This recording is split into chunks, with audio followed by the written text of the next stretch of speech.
You're listening to Grassroots Communities What Really Matters podcast. Good morning, Racaine. No hanging around. Thanks for coming in today. So it's the What Really Matters podcast.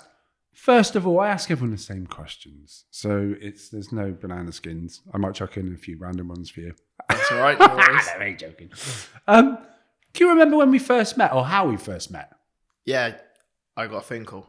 I was in bed. I met you before that. Can you remember? I feel like It was obviously memorable. No, I don't think I do remember. Oh, yeah. Now let me remind you. This scares me. So once upon a time, way back when, there was a boxing club that was set up by young leaders in Artcliffe with me supporting them. And a younger Racaine turned up to do the boxing session. Can you remember that now? Yeah, I remember that.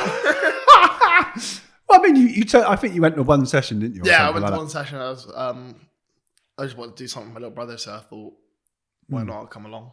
Because normally I didn't really get involved with the youth club as much as I used to when I was younger and I had more time. But definitely thought like now and then if I can get some time with my little brother, I like to try things like he likes doing. So he likes doing the boxing club. Yeah. Well, I mean, I kind of feeds on to the next question. It was fairly obvious at that point that you were pretty keen on sport. Yeah. But, you know, we'll see what you say now. So, I mean, what was it like growing up in your community? Just say about the kind of positives and negatives.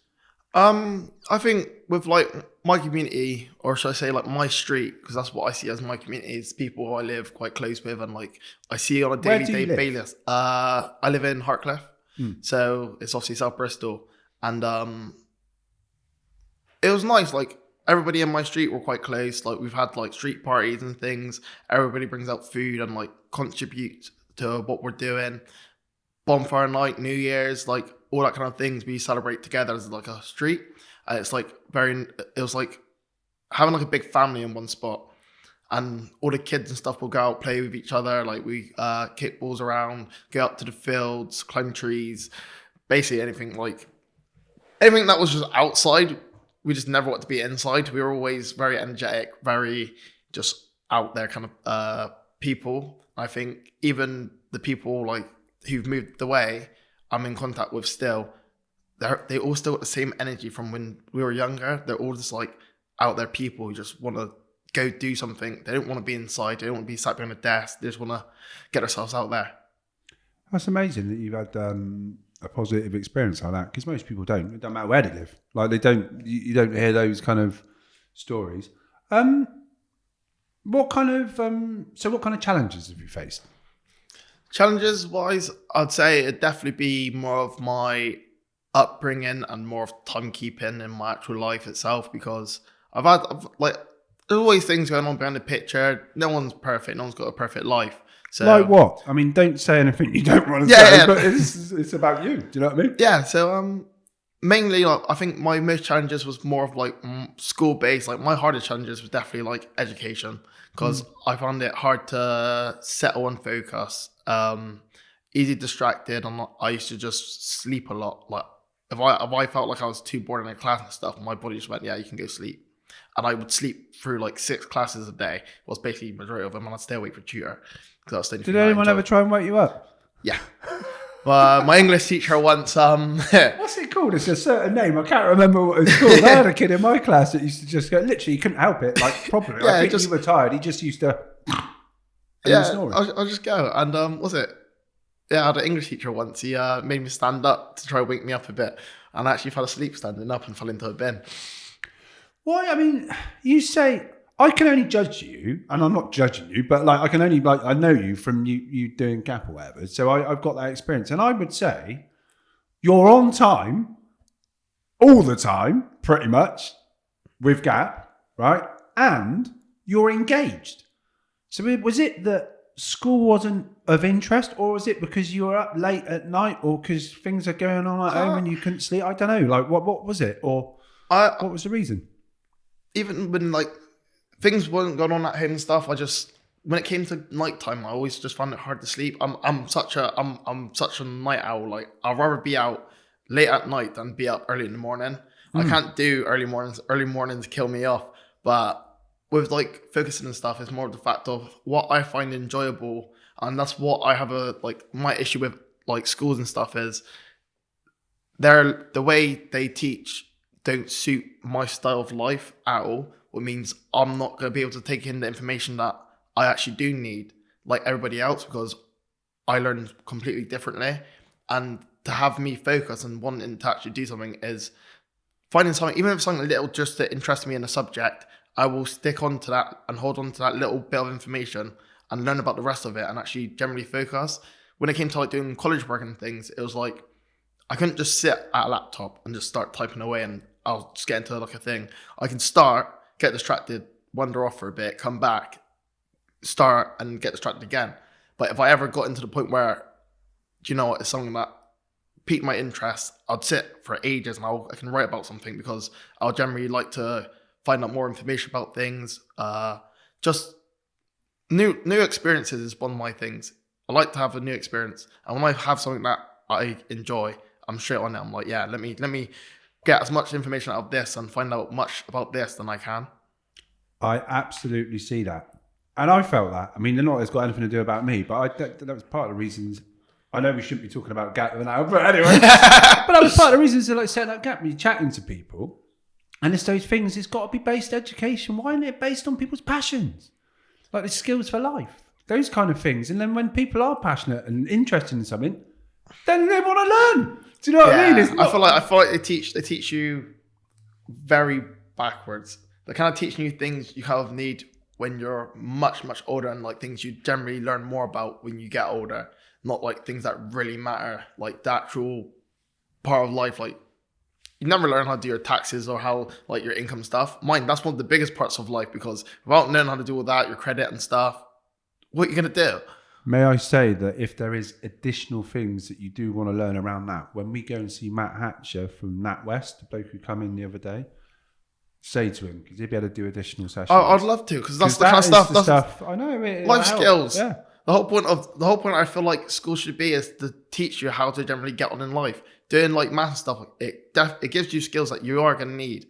But some of the education they're giving you, you'd never think about again, and you never ever like look back at it and go, do you know what? That I'm really glad I've done that. I look back at school now and still go, it was pointless. Can I ask you a question then? Because this is kind of loaded because I know like. Did you have challenges at school within learning? And I know people put labels on flipping everything. And to be honest with you, we're all individuals. Yeah. And we all have a label if we want to call it something. Yeah. So I have dyslexia. So I only found this out actually when I got into like year 9. Right. Okay. That's when quite late, isn't it? Yeah. So by then it was like, I've already I've missed half the stuff that was going on because, like I said, easy distracted, falling asleep, and just all over the place. And when finding out that, I didn't really look at it like any different. Yeah, maybe I think I see things differently, and when I read something, I might read and take it in completely different to how someone else might take it in. I wouldn't say it was a bad thing, and it's definitely not something that held me back because end day, like I said, something I'm more passionate about, something that I'm more interested about, I can do. Learning about it might take some time. Reading about it might take some time, but I will always do it because that's what I want to do. Did you, when you knew that whatever you had to test and this, that, and the other, when you knew you had dyslexia, did you suddenly feel like, okay, I can't do this, and you step back further, or did it help to know that? And what did you have support with? I think when I found out and stuff, and I was getting extra like additional learning about it, I felt uncomfortable. I didn't like to feel like I was out of the crowd, like I'm not able to learn like how everybody else does. I'm doing all these like extra little classes in between classes and like having these counseling lessons sessions just to like try to help me. Didn't really do much. Like it just felt like I was back in primary school. It felt like I was getting treated like a little kid again, trying to relearn like from the ground up. Yeah, I didn't actually have issues. Just when I'm writing, I like to simple and quite blunt with what I say. So I write really like short sentences. I don't really expand too much in detail unless it really needs to be like expanded, then I will. So after that, it was like I just kind of looked at schoolwork and stuff and kind of just went, yeah, if the teacher ever asked me to read, I'm saying no. I don't want to read in front of people because I feel embarrassed when I'm trying to pronounce a word and can't get the word out, or I completely mess up the word itself. Then I get really agitated. So I just kind of avoid anything to do with reading out loud or even writing on boards and stuff. It's not my go-to. I've not got the best handwriting. It's readable sometimes. Well, I'm pleased to say you've definitely challenged yourself with GAP and you've done all those things. And I haven't noticed you being any different than anyone else. I'm not saying that you don't face the challenges, because you blatantly do, you know, it's a thing. But when you challenge yourself, you're doing all right, mate. Do you know what I mean? Would be my shout on that. Oh yeah, look, everyone has things, don't they? Growing up, everyone. Like, it doesn't matter who you are. And I guess like it feels like to me there's loads of positives as well from the stuff that you spoke about, and I think it kind of links in with what I was going to say to you now about what kind of things were you doing growing up in your community, like clubs and with friends. Because you've got a superpower, and you thinking differently is part of your superpower. Do you know what I mean? It really is. I see it, and I recognise it a little bit because my own brain works slightly differently. It really is. But so what kind of things were you doing in your community growing up, like clubs and things like that? So before I was living in Hartcliffe, I was living in Fish Ponds, and while I was there, I was part of Whitehall Rugby Club. I wasn't really there that long because I just never had the time because I was doing kickboxing as well, and obviously I was a cadet, so I was doing like a lot of social clubs. That's a lot of stuff, which is great. And then we had our local youth club at Hillfields, so that's where I actually used to go first. And me and all my friends on the occasional night when it's open, we'd pop down. Normally we go into the sport hall, kick a ball around, just have a laugh. And then obviously when moving up to Hartcliffe, we got the Hartcliffe Merchants Youth Club, and that's where I started going because my cousin goes there. So I thought, yeah, why not? And I done that for like a few years until I basically aged out. Done a lot with obviously Jackie and Webb who run it. Went to Barton Camp. That's Hartcliffe for young people. I'll give him a name check. Yeah, I was doing all the bowling, like going Barton Camp. It's like everything that was going on, I always got an invite and stuff, even if I was sometimes busy because, like I said, I'd done cadets, what kind of clashed with dates and days for the youth club. So I've always been doing something. Like I'm always part of like some kind of youth club or some sport team. I'm always doing something out of the box. That stuff has definitely influenced. I can see like being in youth clubs and going to youth clubs growing up and all the rest of it in youth provisions. Obviously, you know, that's a lot of my experience. But I can see when we're talking, you know, in GAP, but we'll talk about that another time.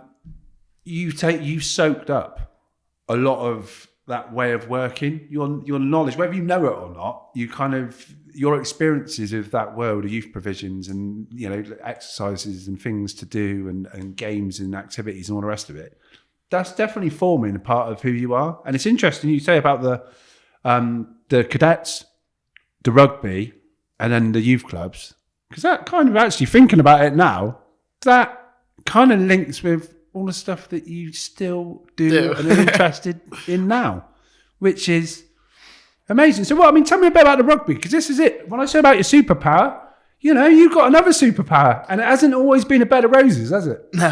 So what happened with the rugby? Because you were banging to it and you still... So I started rugby, I think I was going into year 7. And first started just playing with school and having like a little laugh with my friend. His name was Ryan. He was, people used to think he was my brother because we looked very similar.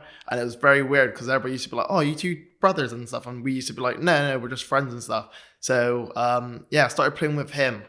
And since then, like rugby's always had a place in my heart. I don't know if it's just like the fact of how it's played and like how you react in a game and outside of the game. Because it's you're like two different people when you go on that pitch. You go on that pitch, you're out for the other team. You want to win. You want to be the best person. And then after, it's like, we're all gentlemen, shake hands, go up, get food together, chill, talk. It's like we're friends. Respect, isn't it? I mean, it is noticeable the differences a little bit between certain sports. Yeah. Yeah, it's interesting. So after that, I joined Whitehall with Ryan. He actually ended up doing more for him. I only went to like training sessions and never really did too far into it with that. And then I actually moved away from Fish Ponds up to Hartcliffe, and I went to a different school called Ashton Park. And through there, I met my best mate now, Finn. At first, we never actually liked each other. We both actually hated each other. It was very awkward. But we found out that we both loved the same sports and we love going for runs. And one of my like first memories with him is after school, he goes, "You want to go for a run?" And we just got up, went for a run. And then we were talking about our passions and like what we enjoy. And he said rugby. And I went, "Oh, I love rugby." And he told me to come join the rugby team at Broad Plain.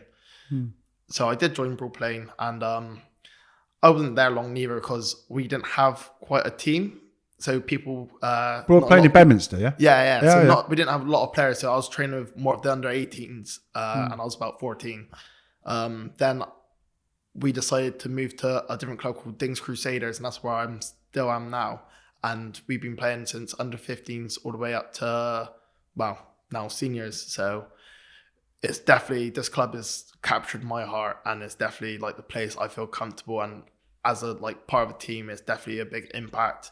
I'm playing for the twos at the moment. I had to get opportunity playing with the ones, and that's a National 2 league. Was quite high up, and having that opportunity definitely widened my eyes to see like how different players are and like how the different levels in rugby can be. Like it's completely different, and you don't see the beauty in rugby until you experience every different level, from growing up playing it and watching it on TV to just seeing like people you've admired your whole life and you actually get to meet them just because of the fact that your club has something to go on with your county team or something, and you just get to meet like players. So are they connected with the Bears, like a feeder club or something like that? Yeah, we get quite a lot of Bears players playing for us. So if they ain't Bristol playing, Bears, this is so if they're not playing for Bears like on a few weekends and stuff, they get loaned out to other teams, normally the national teams. So we get quite a lot of the boys come in and out depending on what's going on with the Bears team sheets on the weekends. But it's just amazing. I mean, like, 'cause I remember we were walking up. You're making me think about mentioning the words gap. This is a What Really Matters podcast, but we were walking up Crooks Peak, weren't we? Yeah. The first part of this program you're doing with us, and I remember chatting to you about your experiences with rugby, and what really shone out is how you kind of you spent a lot of time reflecting. It's pretty obvious you reflect on things, you look on things that have happened, you try and put it into a space, try and put things into a positive space that with some things, because life isn't necessarily positive, isn't it? Like we all have ups and downs, so it's how you deal with it. But this isn't me like, oh, for such a young person, you got it. But it is great the way that you think about things. And what really hit me was when you were talking about your injury at quite a young age, when it sounded like you could have potentially been going towards professional rugby. You never know, obviously, what might happen with that. Do you want to say a bit about the injury and how you dealt with it? Because that impacted a lot on you, hasn't it? And I think... Yeah, it definitely, it was a big impact in my life. So I tore my ACL, my crucial ligament in my knee. How old were you at this point? I was in college, so it was my second year of college. So I was just about 17 coming up to being 18. And when I first injured myself, we were playing in Taunton. It was quite a bad pitch we were playing on, and it was just a bad situation. Running at a weird angle and obviously getting tackled, and it makes like a pop sound. With that kind of injury, it doesn't repair itself. So the only way for you to get better is to actually have surgery on it. So I have a nice big scar going down my front of my kneecaps. Mentally, it definitely it put me down a lot, because I struggled because of the fact that I am an active person. I like to be out and I like to be able to run around and stuff. But it stopped me. Like I wasn't allowed to even go for a jog, and that was literally that's one of my favorite qualities. I literally will go out for a 3K and do a 10K just because I've got enough energy to do it. So why not? And so mentally, I did get depressed, and my nan seen a lot of it in me because of the fact that I was getting frustrated. All my friends are still playing rugby. They're all still playing on the weekend. I'm not allowed to go on the pitch and play with them. Like, it was our last years as under 18s, that we actually had coming up. And that means this is the last time I'm actually going to play with all these boys at the same time, because as soon as you go into your seniors, a lot of players like to go to different clubs, or they don't make the same team as you, depending on like how the club values you as a player. You can be in a good team, you could be second team, third team, so on and so on. So it was like, at the middle of time, I kind of thought to myself, like, I'm never gonna get to play with these boys again now. Because can I ask you a question? I mean, there's no doubt about it. You can't do the things that you want to do, you enjoy doing. It's going to impact on your mental health, like it would do with most people. But how long were you injured for? So, with this injury, I done it. I think it was like August. What was it, like a year? Yeah, I was. So I didn't get surgery and stuff. It took so long for my actual. Even MRI scan, and I actually found out so I was able to walk again. The spinal went down after I injured myself. After like a few weeks, I was able to walk again, didn't need crutches or anything. Doctors seen it and they were like, yeah, it looks fine, just give it some rest and stuff. Obviously, we'll send you up for MRI. Went for my MRI in like October and didn't get they didn't tell me what happened, and obviously I did fear about the fact of if it was an ACL, because it's a long recovery wait before you can even go back to doing sports. And they actually gave me the news on the 24th of December. So you're going to have to work out how long this is, because I've got no chance. Yeah, so on the 24th of December, I get a phone call from the doctor, and then that's when they give me the news. And that's when I think it really hit me, going like, that's it, I'm done. What? So just to put a rough, was it like a year? So it's 12. So before I was 2 years out of rugby, because before you even get your surgery, you still got to wait 12 months after having your surgery. Can I ask you a question then? So I know I'm butting in a little bit, but what I think is, because there's going to be loads of people that are going to get injured doing different things. I mean, I've been one of them. I know exactly, which is why I completely kind of understand the stuff you're talking about. And it's amazing that you're back playing, enjoying it, whatever, and at a high level. Do you know what I mean? It might not be as high as what you would have hoped for, but it's still flipping high. Do you know what I mean? It's a fair play. But for anyone that's out there that has got an injury and it basically just like, you know, they're struggling now with their mental health, kind of just like, what am I going to do? Blah, blah, blah. They may never be able to play again. Situations would be different. What was the learning you took out of that 2 years? Because you hit me with a few things, and I thought, what I learned is a little bit. Yeah. So what I learned is, don't turn your back on people who care about you, because they will give you advice and they will stand by you the whole way. And I think without the people I had in my life at the time, I wouldn't have made it as far, and I don't think I would have had the motivation to get myself back into it. I had such a big support with my friends, my nan, my family, like my little brother. Everybody always encouraged me, always saying to me, like, you're going to get back out there. It's going to take some time. Even with my ex I was with at the time, her family done quite a lot for me as well, supporting me, because they knew how much rugby meant for me and like how much I enjoyed it, because they'd used to come and watch me play on the weekends and stuff. So yeah, if someone's trying to help you, let them help. Sometimes it's best to have someone there than not. You can't always get through everything on your own.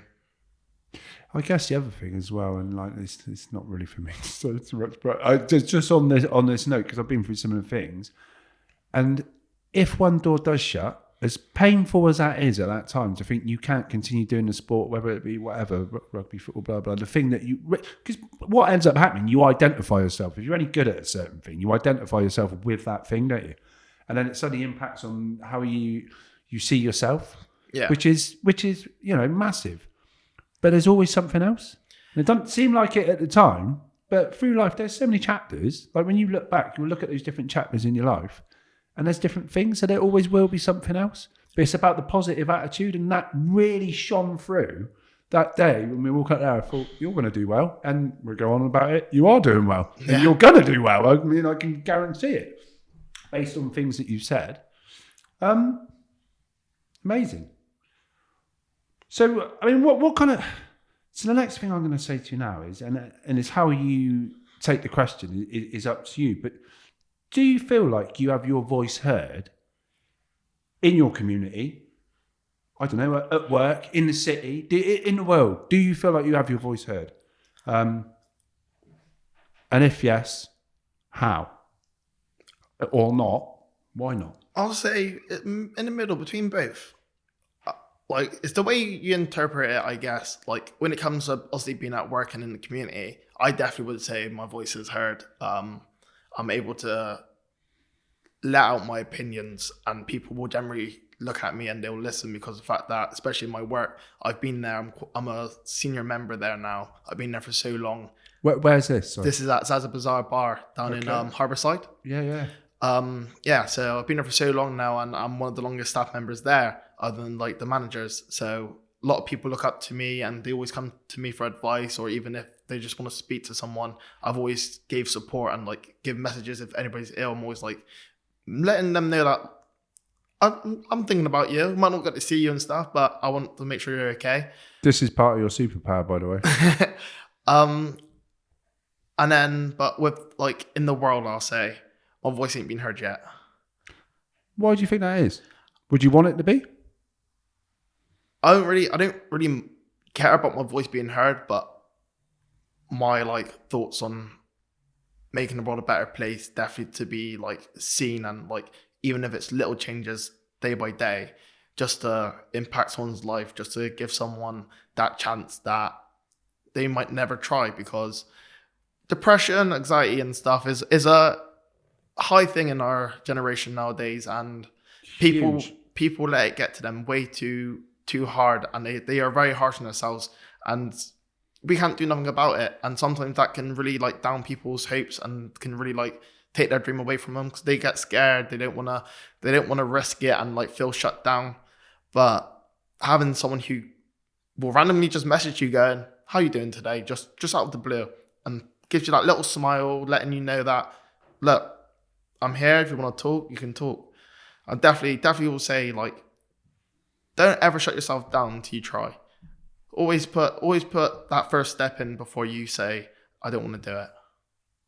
It's one of those things. I think you said it as well. You said, I'm just going to say yes to stuff. Yeah. And you never know, do you? Yeah, Unless you don't try, you don't know. Yeah. If there's opportunity there, I might as well say yeah.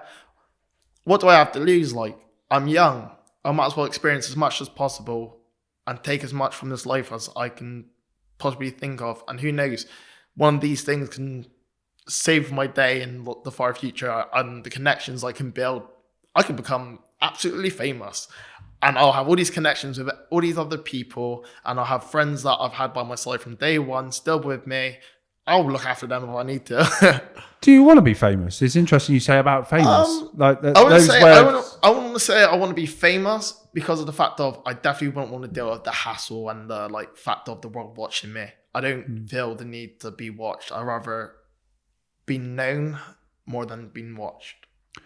Well, you know, what I think is, I'm going to go off on a little bit, but I just think it's really interesting.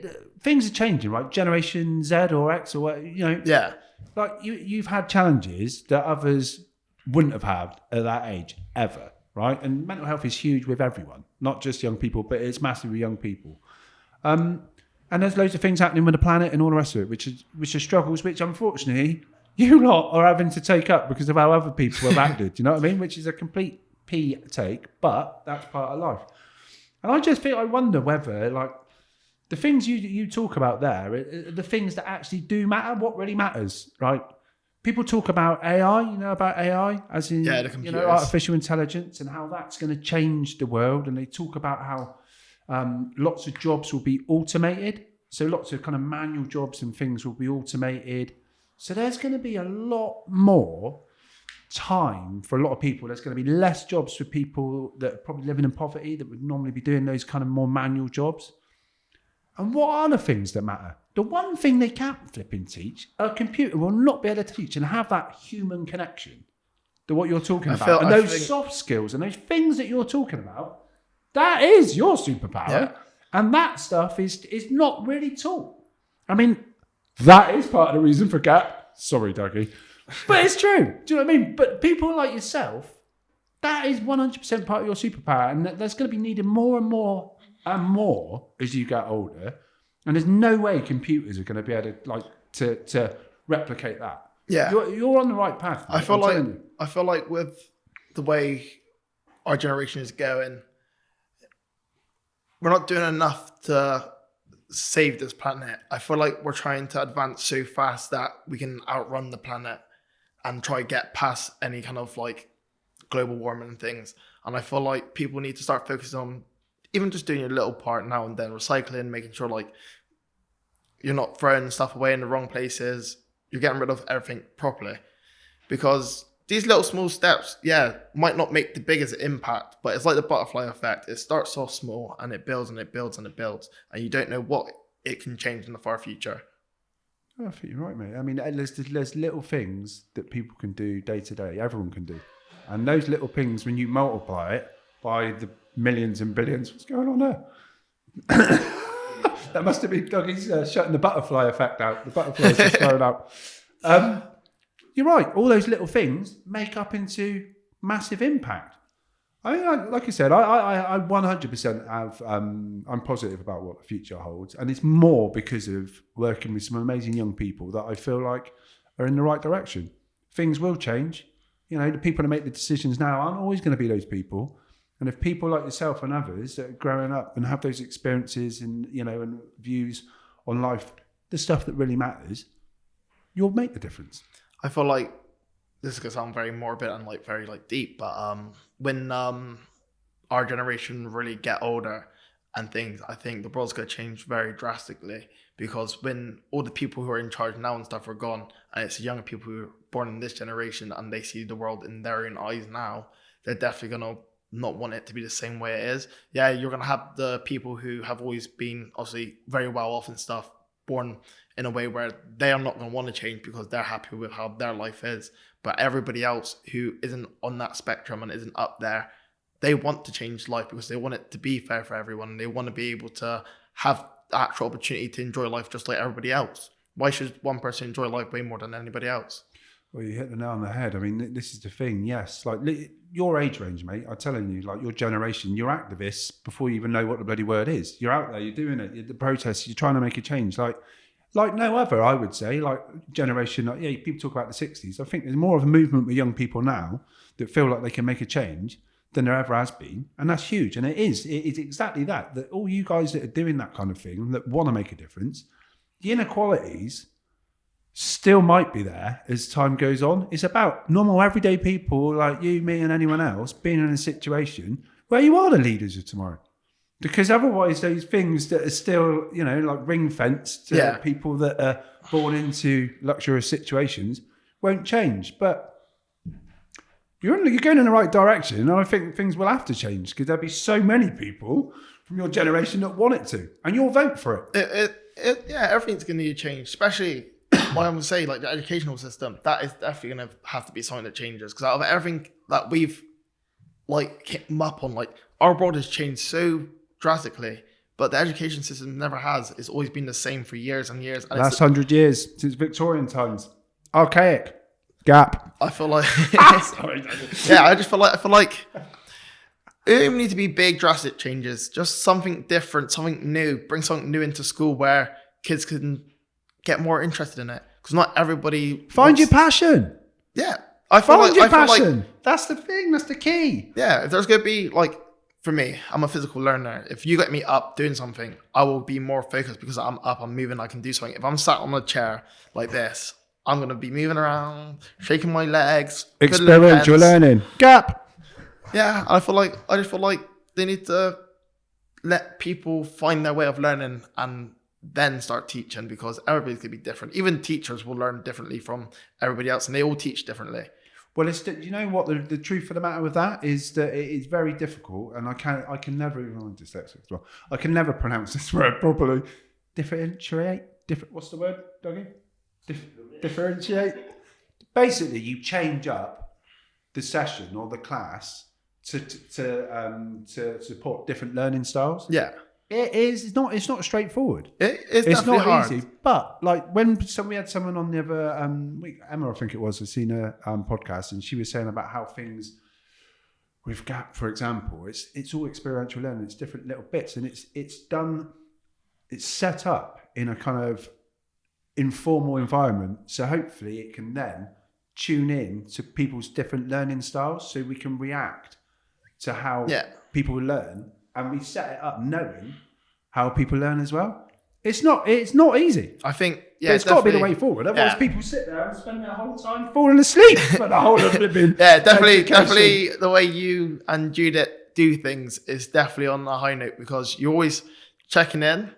You make it known that if we need help, you're a message away, or just pull you to the side one day and we can talk. If I'm finding anything difficult, you're there to support us. And then when it comes to when you're talking to all of us individually, you don't talk the same to everyone. You talk differently to everyone depending on the way you perceive the way they take their information in.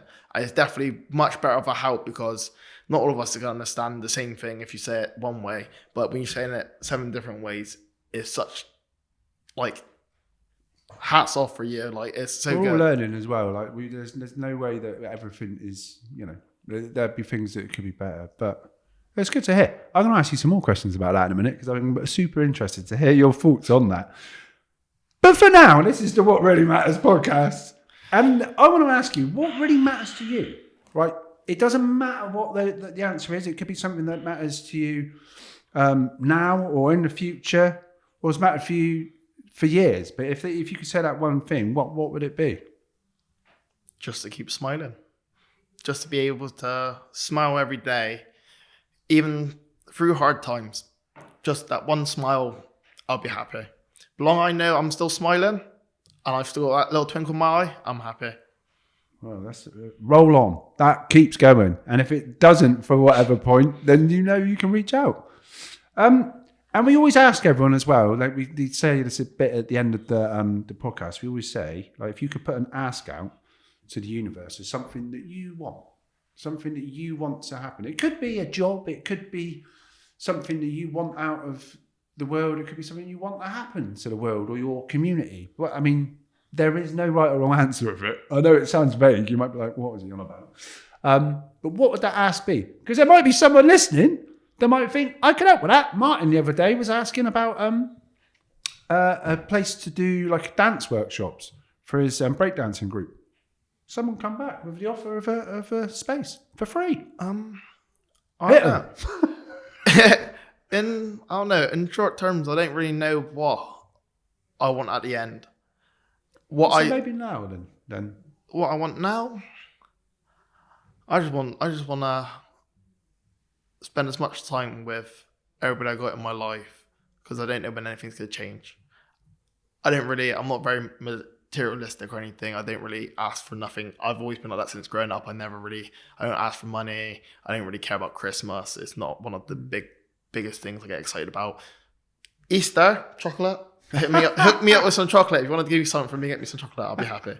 But yeah, generally speaking, I'm not one who really wants anything other than the fact of just to enjoy myself. I just want to enjoy myself at the end of the day. Well, no, look, I mean, and I'm not surprised at all by you saying that. Very humble, I think, and yeah, what do people really need, Like, and I think that's the thing that shines out for you, is what do people really need? Well, like I said, people hopefully can feel happy about whatever their lot is. No, that's great.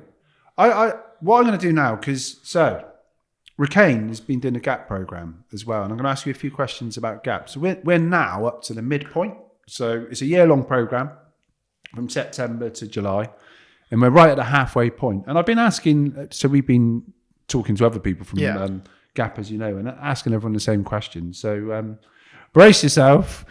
I'm going to hit you with them. What were you doing before GAP, and how did you feel? How are you feeling?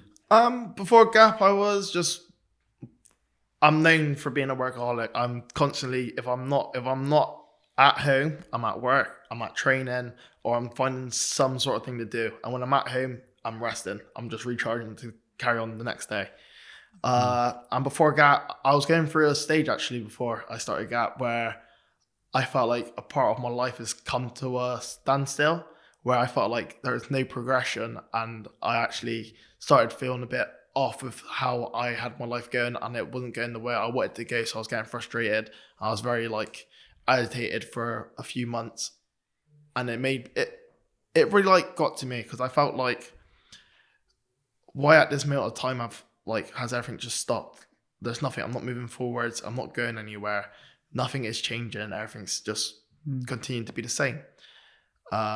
So when GAP came along and I said, yeah, I was like, it's something new, something to do. I'm not competitively doing the same thing every day, going to work, going to training, playing my rugby games, going out every so often with my mates. And it's just like that run through. And it was just getting so repetitive where I just looked at myself and I kind of lost who I was, because I knew I'm not that kind of person. I don't do the same thing all the time. I like to change. I like to see things change. And I like to do new things. So trying this program was definitely the happiest thing I've done and the best decision I chose to do, because I've met so many people, like we were saying before we started the podcast about Brandon. Brandon, met him with GAP. First day, started speaking, started off quiet, progressively talked more, started actually hanging out. We're like best bum chums now, always round about with each other now, just having a laugh, talking. If he's ever out and I'm just around the area, I'll be like, yeah, I'll come see you for a bit. Like, what do you want to do? Let's chill, let's have some fun, let's get some food. Even with, was it Emma? I've met up with Emma outside of GAP, also Leah and stuff. Every so often after our Wednesday sessions, we all like to go and sit in the, was it Spoons, just on the other side, and we just get some food, sit, talk, have a laugh, just spend some time talking about how we feel about GAP and how everything is going on and how we're feeling about it. And can I ask you a question? Because it's, I mean, what is amazing, like the core, it's got nothing to do with youth work, but the core part of youth work for me has always been relationship and trust. And to be honest, that's life. It's not just like youth work. It's anything. Because if you haven't got that, and you kind of mentioned something about connections as well, it's having those connections and people that you're comfortable with and you can talk with freely. It's huge, isn't it? It's huge with how you feel about yourself. It's huge about others, how others feel about themselves. But alongside the relationships, and it's been brilliant actually, because it's been noticeable how well a lot of people have connected. And you are, let's be honest, you are all from different parts of the city, different backgrounds, different cultures. I mean, the one connecting thing would be, and you obviously use the words every day because it's just normal people, right? Other people might use the word working class, whatever. Do you know what I mean? That's the one thing, isn't it? You all have those similarities. But what kind of things have you liked so far about GAP that isn't so much the relationship stuff, about other things? And whatever the answer is, okay? I think what I've enjoyed the most is the information I'm getting, and to learn about the things I'm getting to learn is not something you just come across. What kind of things? So like the entrepreneur and like meeting all those people who got like amazing stories on how they've come up from their past and how the differences in their life and what they've tried. They risked their whole life and came out with something so amazing and such an amazing story. And I like to ask at the end of all the sessions, obviously, I want to know a quote of the day. Which is a nice touch, by the way. Everybody has a quote, and they might not know it, but if you ever think about quote of the day, instantly you'll think of your quote of the day. I've got no idea, but anyway. Quote of the day today is smile, the sun's out. Well, we'll stick with that one. I mean, it's great. The stuff that you were learning earlier in the program, like I said, I felt that there was an understanding of a lot of that things because of your experience of being in youth provisions and around youth and community workers growing up. And that was helpful, I think, probably when there were smaller groups, because you had more of an understanding than others that didn't necessarily have that experience. Yeah. So it's kind of like peer learning, whatever you want to call it, but there was an understanding. What kind of things do you think could be improved with GAP? Because there will be. Yeah, I think there's always going to be something you can improve on. Right now in my head, I couldn't really think of one, because I feel like what we have done and have completed for trying this course out of the blue, no one knew what we were getting into. No one knew what was going to happen or how it was going to turn out. We put faith in us, and we came out and amazingly done some amazing things. Like during our event planning program, that was definitely like, you don't come with experience with that. There's only one way of doing it. This is the social action projects in the community. So you've done yours in Southmead, didn't you? Yeah. So it's like you don't just jump in and you know what you're doing and you know it's going to come out amazing. You don't realize how much work goes into trying to plan. Even if it's just a small little event, there's so much work behind the scenes, time, energy, promoting, obviously trying to get people to understand like this is what you're doing, for what reason, why you're doing it. And we've done ours in Southmead, and it was completely amazing. Honestly, experience doing it, planning, being around everybody every week, getting my sausage and the egg bath in the morning. Oh, explain what it was to the so crowd. we done a Christmas theme event to talk about like mental health and things. So they actually had me dressed up as Santa doing fitness. I got dropped into it, but it was fun. It was definitely hot. I wouldn't get in that suit again. No, fair play. I was trying to copy what you were doing, and I was nearly having a heart attack, and you were dressed as Santa. So fair play. And yes, we've done lots of little things within. Like we had painting, we had like a DIY little putting things together, and it was just amazing the fact of like the amount of support we got for it from the people inside the calf. So this is the Greenway Calf in Southmead. The support they gave us and the fact that they let us use the facilities was just amazing.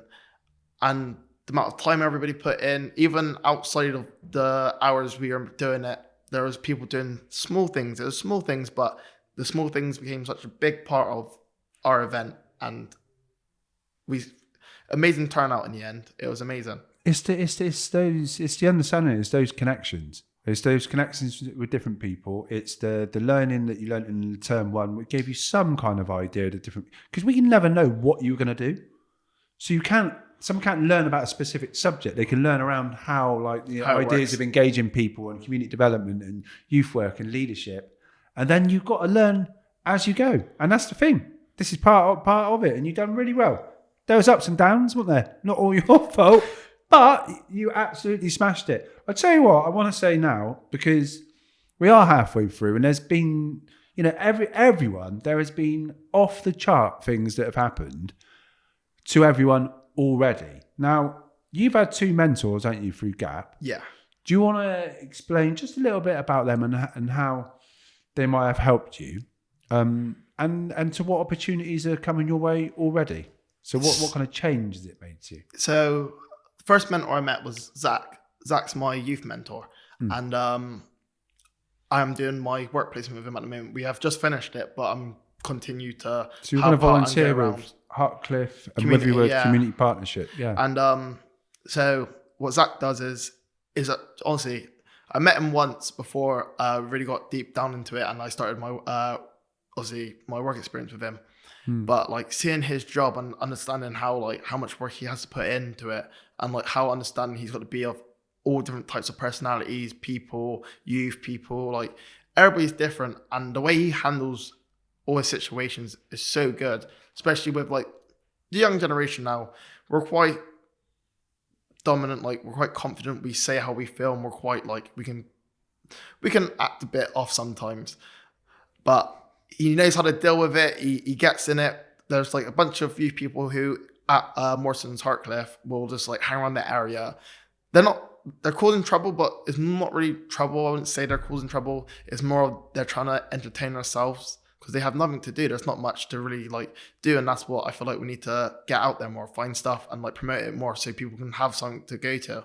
Is that what the stuff you were doing with your placement and you're going to continue doing? What is that? And is that linked with young people hanging around Morrison's, might be causing antisocial behaviour, whatever, just hanging out? Yeah, basically. so on a Tuesday with Zach, there's a multi-sports class at 4 till 5:30. And what he does is basically he just opens up at this little like pitch and allows like all the young people, even there's some people who are like 16, it's between like 12, even younger. There's some like honestly, and they all come in, they all come together, they all know each other. I've even seen kids that I've seen Zach talking to outside of the community centre in Morrison's, because he's seen they're bored, they're walking around, they're not in school, and he said to them, come along, and they even came along and they jumped in. And it's like everybody comes along, plays football, has a laugh, talks, runs around. They got me running around sweating. I don't know how they have so much energy, honestly. I think you do. I see you running around. And yes. What you do? Because you're doing, so it kind of goes on to where things have kind of the opportunities that have come on. So weren't you doing, you're going to be doing some like physical training stuff? Yeah, so I've been, for the last couple of weeks, I've been planning my own little session to take with the youth groups. I'm kind of aiming more for like 13 plus because of the fact that you shouldn't really be working out too hard at a young age because of the fact that it can really like change with your growth and it can be quite bad on your joints. So it's nothing too heavy. It's going to be body weight based because obviously the best way to go is to build your foundation before you try building your house. So you're gonna wanna like that. Yeah, so you're gonna want to obviously get your body in a shape where it's going to be able to take that weight when you're old enough and when you start going to the gym. And that's basically what I'm trying to get out there. And I want to show like youth people like how to work out safely and how to have some fun while doing it. Because people associate working out with, oh, like sometimes it's just strict, you're just like straight into it. No, you have fun. You can have fun. But there's more around it. What I think is like your understanding of the whole person, of the actual impact on the whole person, not necessarily on the ego and the flexing your pecs in the mirror. I don't know, you might do a bit of that as well. But that's the thing. And I think that kind of message passed on to young people is huge. You know, I'd love to get you involved. We were talking about this off camera, this youth-led boxing club in Artcliffe. You'd be amazing. Hopefully we can get you involved. There's a few things happening, but so you've got another mentor. Yeah. So and what's happened? What's this at midpoint in Gap? So explain a bit about Mark and explain the opportunity that you are now destined for. You're on that road. Hit us with it. So this is gold. Mark is my business mentor, and me and Mark speak a lot, and we always go out for a coffee because we both like a good coffee. So we always like to go for nice walks and stuff. And actually, next week I'm taking him to the gym to work out. I'm going to take him for a session, and he's a bit scared. Work him hard. Sorry, Mark. He's a bit scared. But Mark got me in contact with a guy called Dan. And Dan is an ex-military man. He does a thing, it's called Men and Mountains. So for men who are much older and they feel like their life has come to a pause, like I was talking about earlier, he does like a big walk, like they go to Wales, like all around, just for a long hike. There's like 50 men. They walk, talk, and just speak freely about whatever they need to just to get out there, and it's to try reload them to feel like, right, now I'm actually doing something. I can move on. I've managed to speak, because men don't get a good opportunity to speak. It's very shielded with the way like you grow up and like the mentality you're told when you're growing up. And I feel trauma a lot of the time, but that is a massive subject we won't get onto now. And so the reason why Mark got me in contact with Dan is because I've wanted to join the Royal Air Force my whole life. I've done cadets from 13 all the way up to 20. So it was definitely a big impact in my life that definitely made me who I was. And I seen my goals and what I wanted to do. So that's what I wanted to do. And Mark got me in contact with Dan so Dan can talk to me and help me try and take that first step to get in there. And spoke with Dan for, I think it was about 30 minutes. We were meant to sit for 5 minutes and talk, but we ended up getting to some long conversations. He ended up being an amazing man, very inspirational, and he told me a lot of things that really hit home, and he got me to get up and make my change and do what I needed to do. And after that, I actually got my application sorted with the Royal Air Force, and it started coming back. It's actually getting in motion now. And I'm looking forward. So at first, I'm going to go in as a regiment gunner because the role I want to go as a PTI. So let's guess. You put your application in. You've been accepted. You still got to do your physical. But so now Karen will So so I'm going in as a regiment gunner because of the fact that I want to be a PTI, but we have to wait for those roles to be open. So what they've done is they put me on a waiting list, and I'll go in. It's just basically just to start the process, get myself in there, and then when that slot opens up, transfer straight over. Yeah. And that's my end goal is to do that. I want to train people, not just for the fact of getting them in shape, working out, and like generally people don't understand, even if it's something small, it feels so good to do something that changes you as a person, and it builds your character, and mentally, physically, you feel better about yourself. And I want to push that out there. Don't matter who you are, don't matter what you look like, how it is, just little things, subtle things to do something. And after that, after a few years, I'm planning, I want to be a physio. So I want to start off as a personal trainer. I want to train people, but then I want to get into like the injury part because of the fact of when that moment happens, right? There's someone that I know of that used to be a city physio, and he's retired. But I'm absolutely sure that he'd be a good person to connect with that kind of thing, and he will understand things, similarities growing up and stuff like that. Keep me posted. I'm seriously. I mean, the difference is now that we're talking to Racaine and it's halfway through, which with some of the other young people, it was further down the line, so we hadn't got to this point where everyone had done their placements and to see what would happen. It's absolutely amazing. The whole point of Flipping Gap is flipping, is to support young people to find their passion, to realise their passions. And I can't, but like, to see that you're on that journey and it's actually happening at this point is absolutely what it's about. It makes me tick. Personally, it makes me happy. It's got nothing to do with me, but it's amazing, mate, to see that you're doing the things that you want to do. The journey doesn't end here. There's obviously going to be ups and downs. I'm just super proud that it works and you're getting to where you want to get. Just a quick question. What do you think you would have done without Gap? So I think I'll probably still be in my head about the fact of standing still and everything, just not moving as fast as I wanted to, or to just like progressively change. So I think definitely Gap has been something that's changed my life majorly because of the fact that it's moving me on, and it's taking me from that wall I got stuck behind, and I've climbed over it now, and I'm getting to a point where I'm happy with the way my life is going, and I'm getting happier, and I'm smiling every day. Like I say, I want to smile every day. That's my end goal. Even on a bad day, I just want one smile and I'm happy. Right, this is good. This is good stuff. We are closing the gap. That is the whole point of it. And thanks for coming on and talking. And I look forward to basically seeing what else happens, not just over the next, half of Gap, but in the future as well, because I think you're going to do good things, and you're already doing good things. Yeah. So fair play to you. Cool. If you're a young person and you've listened to today's show or any of the other What Really Matters podcasts and you want to get your voice heard, please do get in touch and let's talk to you about what really matters to you.